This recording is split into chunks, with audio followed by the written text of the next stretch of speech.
Hi, Russell Davis here from The Fertile Mind. I wanted to share with you today just 3 basic steps I really believe can help you on your journey. Not only just improve your experience day to day, but also actually utilise the mind-body link to actually improve your body and your actual chances for success, whether you're trying to conceive naturally or undergoing treatment such as IVF. And I want you to listen to this video with feeling. Often we watch videos or listen to audios or read websites and take in information through our head. And often through that we're trying to reaffirm what we know or looking for something we don't know. It's all kind of head knowledge. And I don't know how many times you've been on a workshop or a course or read something or read a book and come away with all sorts of ideas and things you can do and change in your life. And how many do you actually implement? How many actually make a difference? And through listening to this, I'd rather you have one little insight, one little change within you, rather than a list of 5 or 6 things you can begin to do or learn or need to know. So I just want you to listen with feeling and maybe get that one little insight about something that can give you that shift that's more permanent than a list of knowledge and things you could do. So the first I want to start to talk about is acceptance. So A is for acceptance. This is my ABC of fertility, and I've spoken about acceptance before in the past. And I just want to mention it again. Because when I talk about acceptance, I'm not saying accepting where you are today and you're going to be like that forever. Acceptance doesn't mean accepting things are never going to change, you're never going to be happy, you're never going to have children, you're going to be stuck in this place of pain and difficultness and jealousy and anger, whatever it is. That's not what I mean about acceptance. Acceptance is really just accepting where you are today. It doesn't mean you're going to be in the same place tomorrow. Just because something happened yesterday doesn't mean it's going to happen tomorrow. No one knows what's going to happen in 5 minutes' time, let alone tomorrow or a month's time or 3 months' time. So what I'm saying about acceptance, I'm really saying accepting where you are today. And accepting where you are today doesn't mean you're giving up. And I've spoken before about finding that place of peace without giving up. And I really do believe you can find that place of acceptance and peace, which doesn't mean you're giving up. On our journey, we went through a grieving process. This was after 8 years or 9 years. Got to a place of grieving that, this may actually never happen. With a final knockback of my test results being so appalling, the doctor asked me whether I do kind of chemotherapy or radiology, and it was so drastic. And that was after 8 years on our journey. And we got to a place of actually acceptance that actually, this may never happen, but that's okay. But it doesn't mean we're giving up. We're still on the journey. We're still pursuing and starting the ICSI process. Actually, then we conceive naturally. But we found that place of kind of peace, of acceptance, which doesn't mean we're giving up. It's just a very different kind of outlook on it. So I want you just to be aware, how much do you accept yourself as you are today? So many of my clients are angry with their body, angry for not doing what it should do, angry with the world, and in a place of not accepting where they are today. And it's okay that you're in that place today. And acceptance is known as the WD-40 of change. Once you get to that place of accepting that's where you are today, then things can happen and you can start to move into a different place from there. So A is for acceptance. I want you just to try this now. Maybe close your eyes, put your hand on your heart or your belly, and just close your eyes and say, I accept myself as I am today. I accept myself as I am today. And just listen. And again, listen with feeling. What happens inside you? What do you hear inside you? And as you begin to do that, you start to communicate with your body in a deeper way. So I accept myself as I am today. And people sometimes think I'm crazy when I say have a communication with your body. But have you ever tried that? Maybe put your hand on your womb and say, what do you want to say? I'm listening. What is it you want to say? And start to have that deeper communication with your soul almost, your spirit, your unconscious mind, your body. And start to connect with it at that deeper level. So I just want to encourage you to start with that place of acceptance. Just explore accepting yourself as you are today. Because it's okay, it's tough, isn't it? And accepting it's really tough. And it's okay that it's tough. Often it feels it's not okay because it is really tough. And those times you want to hide under your duvet and stay there, that's okay because it is really, really tough. We're in the middle of the Olympics, and you can imagine these athletes, there are times they can't keep operating at that high performance level. They have hard training days and slower training days. There are times they need just to rest. And when you're on this journey, you're giving it your all, you're giving everything, physically, mentally, financially, emotionally. And there are times you just need to rest. And I've spoken before about the stress on fertility and women who are undergoing the fertility journey. The stress levels are equivalent to those with cancer, AIDS and heart disease. It's extremely, extremely stressful place. So there are times when you feel you can't just get out of bed. That's okay. And just accept this journey is really tough. And you're not expected to dance out of bed and be happy and joyful each morning. So just find that place of accepting and being kind to yourself. So I accept myself as I am today. So B is for belief. What do you believe? What do you believe about your journey or fertility? What are you telling yourself? We often live life with a script in our head, like an actor playing a role. We have this script in our head directing us, directing our thoughts and our feelings and even our behaviours. What's your script? What's your life script? What's the story you're telling yourself? Are you telling yourself that you're never going to get pregnant?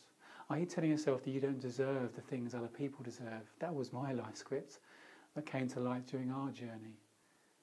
Is there something you're telling yourself that's actually not very helpful?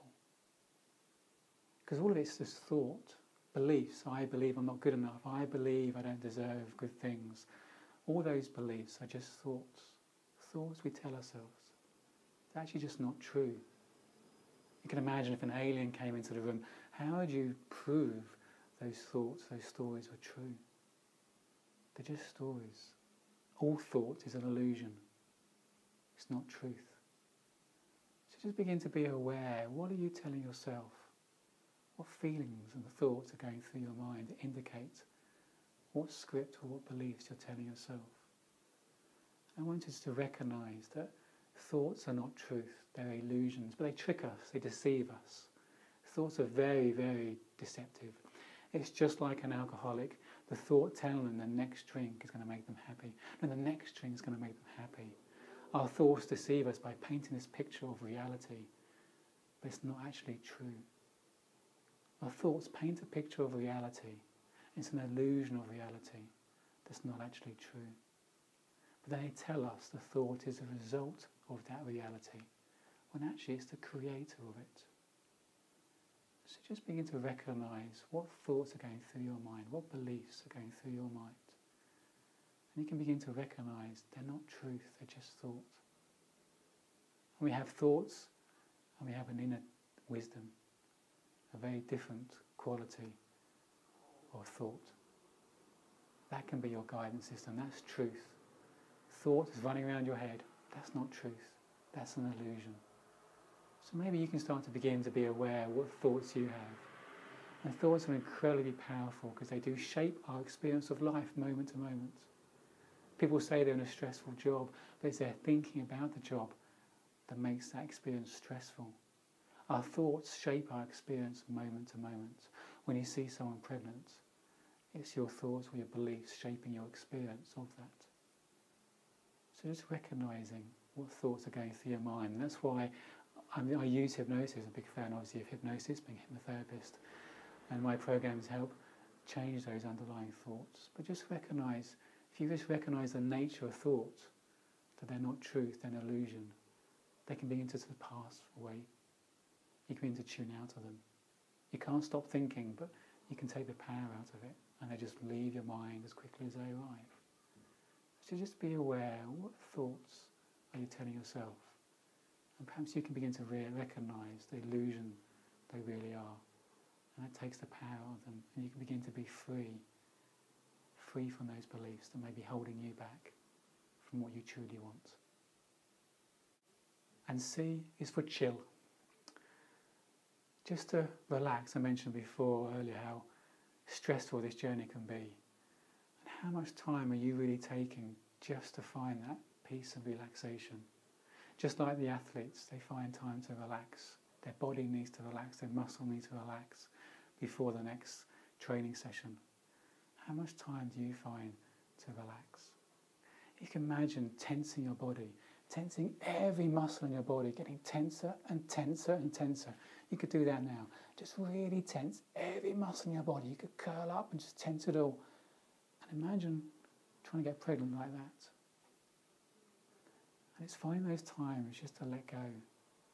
Stress layers up without us even realising it, which is why the straw that breaks the camel's back is often something small and minor, and we seem to respond in a very an inappropriate way at times, because it's not about that. It's about the stress that's layered up over the days, weeks and months. And if you don't find an outlet, a way of just letting it go, it can hold you back. You store that tension, that stress in your mind and in your body and in your muscles and in your womb. So how can you find a way of just enjoying yourself, find a place of peace, relaxation, whether it's a long hot bath, or whether it's listening to a self-hypnosis track or doing something else. Just find your ways of just chilling out, doing something for you. What do you do just for the sake of it? That's what play is, and we often lose that sense of ability to play as adults. If you watch children play, they're lost and enjoying themselves. They're not stressed, they're not trying to achieve something, just having pure fun. Because they're doing something just for the sake of it, because they enjoy doing it. So I want to encourage you just to think about, what did you do when you were younger? What did you do when you had more time, just to enjoy yourself? What things could you do in a small way, just to help you find those moments of chilling, the moments of relaxation? And just chill out from obsessing. Often you strive so much, you want this so much. And there could be something out there, a hidden nugget, a golden piece of information you haven't found yet. And a lot of my clients spend a lot of time on the internet searching for solutions. And they know it becomes obsessive. And it's actually counterproductive. So what can you do just to take a bit of a fertility holiday? Just take a chill time. Because if you delay things for a month, and just take a month out just to relax, be amazed the benefit that can give you mentally and physically. It helps you on your journey. I remember one of my clients, she came to see me, she was just about to begin her 4th IVF cycle. She was on her knees, she'd just gone 3 cycles, given her all to this, given up her career, given up everything to make this happen, and just had her 3rd IVF, which wasn't successful. And my first bit of advice for her, my first thing was, I don't want to see you for a month. Just go away, go and have a holiday, just forget about everything. Because she felt the pressure on herself, or maybe from family, everyone else, to continue the journey, to strive, because they were getting so close. Each time there were signs of improvement, signs of possibility the next one could be better, changing the protocol. And they really thought the next one, although it was their last attempt, they really thought it could be it. And the clinic was really positive about it. So they want to keep striving on, but my recommendation was, you need your mind and your body to be in the best place for that. Go and take a month's break. Forget to remember anything about fertility. Just have some fun as much as you can. And she came back 4 or 5 weeks later, just a different woman, just completely refreshed and more ready to face the next cycle, more ready to go through that in a much better mindset. And guess what? It was successful in the 4th cycle. I'm not saying that was the thing that made the difference, but I truly believe that was a piece of the jigsaw for her journey. And just wanted you just to encourage yourself, just to take those moments, or that fertility holiday, or those moments each day, just to find yourself, and just to take that time to chill. So there's my ABC for fertility. So accept, beliefs, and chill. And I really hope that there's something from there, just to spark something in you, just a little thing maybe you can take away and help you on your journey. As usual, I really welcome your comments, feedbacks, questions. Put them in the comments box below, or drop me an email, and I really enjoy engaging with you, and I do promise to answer as many as I can personally and as quickly as I can. So thank you for listening, and I really hope it's helped you in some small way. See you soon.